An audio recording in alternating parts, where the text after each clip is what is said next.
Big boss fame और खतरों के खिलाड़ी कंटेस्टेंट अर्चना गौतम की एक वीडियो सोशल मीडिया पर खूब वायरल हो रही है। अर्चना गौतम को सड़क पर लातों घूसों से मारा गया, बाल पकड़कर झंझोर दिया गया। औरतों ने अर्चना गौतम पर खूब हाथ साफ किए। बताया जा रहा है कि अर्चना गौतम दिल्ली में कांग्रेस ऑफिस में पहुंची थी। वो महिला आरक्षण के सिलसिले में प्रियंका गांधी को बधाई देने गई थी। उनके साथ उनके पिता भी थे। जब अर्चना ऑफिस पहुंची तो उन्हें ऑफिस में जाने नहीं दिया गया, उनकी एंट्री नहीं हुई। अब न जाने अर्चना गौतम ने ऐसा क्या किया कि कांग्रेस की महिलाओं ने अर्चना गौतम पर हाथ धो लिए। वीडियो में देख सकते हैं अर्चना गौतम से हाथापाई हो रही है, सड़क पर गाली गलौज हो रहा है। अर्चना गौतम को एक आदमी पकड़कर जैसे तैसे कार में बैठाता है, लेकिन इस भीड़ में उनके पिता सड़क पर गिर जाते हैं। पिता सड़क पर पड़े हैं लेकिन उनके कोई उठाने तक नहीं आता। उनके ऊपर से लोग निकलते चले जाने। अर्चना गौतम वीडियो में कहती दिख रही है कि वो उसका बदला लेंगी और ऊपर तक जाएंगी। अर्चना गौतम लड़की हूँ, लड़ सकती हूँ कैंपेन की इंचार्ज रही है, लेकिन आज उसी लड़की को सड़क पर पीटा जा रहा है।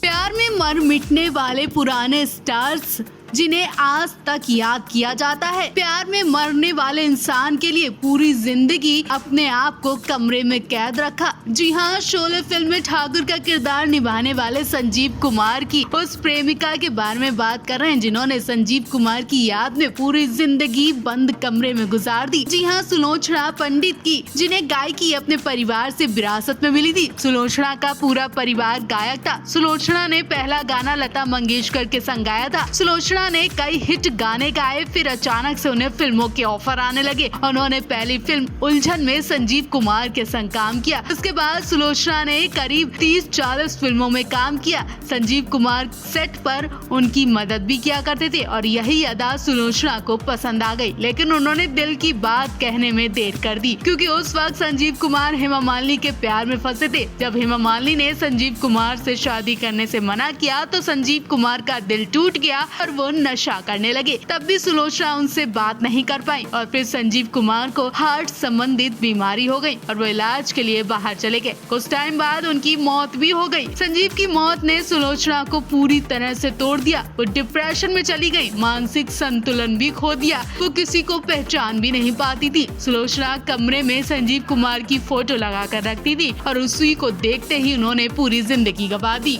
अभिनेता राज बब्बर की नाजायज औलाद को जन्म देने वाले स्मिता पाटिल को मौत की सजा मिली थी। बॉलीवुड में खूब नाम कमाया स्मिता पाटिल ने, करियर की ऊंचाइयों में आगे बढ़ रही थी, लेकिन राज बब्बर के प्यार में ऐसी फंसी कि उनकी मौत हो गई। राज बब्बर से प्यार तो कर लिया लेकिन उनकी पत्नी बनकर ज्यादा दिन तक रह नहीं पाई। वो उनकी पत्नी की जगह नहीं ले पाई, ऐसी उन्हें बद्दुआ मिली थी। राज बब्बर की पहली पत्नी ने स्मिता पाटिल को बद्दुआ दी थी कि उन्होंने उनके घर को उजाड़ा है, वो अपने घर को भी बचा नहीं पाएंगी और तड़प तड़प कर मौत होगी। स्मिता पाटिल के प्यार में पागल राज बब्बर ने पहली पत्नी को तलाक देने की प्लानिंग भी कर ली थी और काफी दिन तक लिव इन में रहने लगे। उसके बाद शादी कर ली। स्मिता पाटिल शादी से पहले ही प्रेग्नेंट थी। बेटे को जन्म देते वक्त स्मिता पाटिल की हालत बहुत खराब हो गई थी। वो बिस्तर से उठ तक नहीं पाती थी। दर्द से स्मिता पाटिल तड़पती थी, लेकिन कोई दवा उन्हें बचा नहीं पाई और 15 दिन में ही उनकी मौत हो गई। स्मिता पाटिल की मौत से राज बब्बर का घर फिर से उजड़ गया, लेकिन पहली पत्नी ने फिर उन्हें सहारा दिया, मौका दिया और उन्हें पास बुला लिया। राज बब्बर ने पहली पत्नी को दुख पहुंचाकर अपना ही नुकसान किया था। हाल ही में धर्मेंद्र ने अमेरिका से आते एक वीडियो शेयर की थी जिसमें वो अपने फार्म हाउस में बैठकर मस्ती करते दिखाई दिए। इस वीडियो में उन्होंने ये भी कहा कि मैं बुढ़ा नहीं हूँ, भले ही आंखों से अब साफ नहीं दिखता हो, कानों से ठीक सुनाई न देता हो, लेकिन मैं अभी भी जवान हूँ। धर्मेंद्र की इस वीडियो पर फैंस ने ढेर सारा प्यार लुटाया और उनके स्वास्थ्य के लिए दुआएं की। कहा कि सर आप हमेशा जवान रहेंगे। वहीं अमेरिका से लौटने के बाद एक बार भी हेमा से नहीं मिले धर्मेंद्र। इतना ही नहीं, अमेरिका से लौटने के बाद धर्मेंद्र को सर्दी जुकाम तक हो गया। उनकी हालत अभी कुछ ठीक नहीं है, कुछ दिक्कतें और भी हो रही हैं, लेकिन फिर भी हेमा मालिनी ने नजरअंदाज कर दिया और एक बार भी उनका हाल चाल नहीं पूछा। हेमा ने भले ही धर्मेंद्र की चिंता ना की हो, लेकिन ईशा देओल ये खबर सुनते ही पापा के फार्म हाउस दौड़ी चली गयी। हेमा मालिनी फिर से सवालों के घेरे में घिर गयी। क्या धर्मेंद्र से लड़ाई हुई है? क्या धर्मेंद्र प्रकाश की बेटियों से मिलने चले गए इसलिए हेमा उनसे बात नहीं कर रही है, या फिर उनके पहले परिवार की वजह से उन्हें डिस्टर्ब नहीं करना चाहती हैं? ईशा देओल ने पिता के संग फोटो शेयर करते हुए लिखा, आप हमेशा स्वस्थ रहें, आप हमारी ताकत हैं।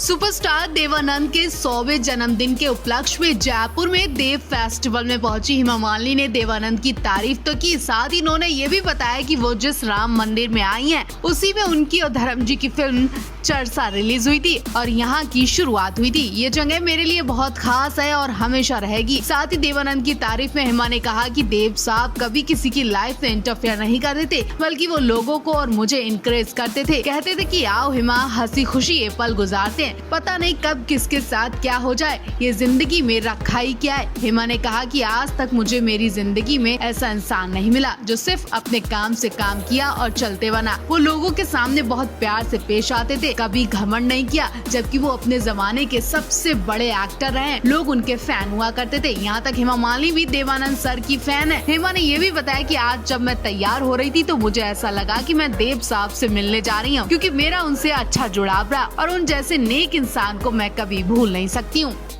2024 लोकसभा चुनाव की तारीखों का ऐलान होने में भले ही काफी समय है, लेकिन अभी राजनीतिक दल अभी से अपनी तैयारियों में पूरी दमखम से जुट गई है। उधर केंद्र में सत्ता की हैट्रिक लगाने के लिए बीजेपी अपनी खास प्लानिंग के तहत चुनाव मैदान में उतारने जा रही है। हाल ही में विशेष संसद सत्र में देखा गया, जिसमें महिला आरक्षण पर काफी कुछ बवाल भी हुआ। इसी क्रम में महिला आरक्षण की एक झलक सीट बंटवारे में भी देखने को मिल रही है। वहीं बीजेपी मिशन यूपी को हासिल करने के लिए एक बार फिर महिला नेताओं पर भरोसा जता सकती है। इस लिस्ट में स्मृति ईरानी से लेकर अपर्णा यादव और हेमा मालिनी तक का नाम शामिल है, जो इस बार प्रबल दावेदार माने जा रही हैं। जी हां, बीजेपी इस बार हेमा मालिनी पर बड़ा दांव लगा सकती है और हेमा मालिनी पर विश्वास करके एक बार फिर यूपी में हेमा मालिनी का राज दिखाई देगा। क्या कुछ प्लानिंग कर रही है हेमा मालिनी को लेकर, जल्द पता चल जाएगा। अभी तक देओल परिवार में हर रोज जश्न मनाए जा रहे थे। कभी बेटे करण की शादी का जश्न तो कभी गदर 2 की सक्सेस पार्टी, और जश्न में धर्मेंद्र सबसे आगे दिख रहे थे। कभी सनी देओल के संग पंजाबी भांगड़े पर डांस कर रहे थे, तो कभी प्रकाश कौर के संग। इतना ही नहीं, अपने पहले परिवार के संग जश्न मनाने के लिए अमेरिका तक पहुँच चुके हैं धर्मेंद्र, और हाल ही में वो अमेरिका से वापस लौटे। यहाँ के बच्चों के साथ साथ अमेरिका वाली बेटियों से भी मिलने पहुँचे, प्रकाश कौर के संग फिल्म देखने भी पहुँचे। और जब जब हेमा मालिनी के घर कोई पार्टी या उन्हें कहीं जाना होता है तो धर्मेंद्र उनका साथ नहीं देते। अभी हाल ही में हेमा मालिनी अंबानी के घर की पार्टी में पहुंची थी, यहाँ भी धर्मेंद्र उनके साथ नहीं दिखाई दिए। और अब ईशा देओल के घर गणपति उत्सव में भी हेमा मालिनी अकेले ही गयी। हेमा नहीं, कम से कम अपनी बेटी ईशा के लिए तो धर्मेंद्र को जाना चाहिए था। आखिर हेमा मालिनी संग इतनी नाइंसाफी क्यों कर रहे हैं धर्मेंद्र? हेमा और धर्मेंद्र के बीच क्या क्या चल रहा है, जिसकी खबर अभी तक किसी को नहीं हुई है। इन आँखों से जो देख पा रहे हैं वही समझ पा रहे हैं कि आखिर हेमा और धर्मेंद्र के बीच दूरियां आ गई हैं।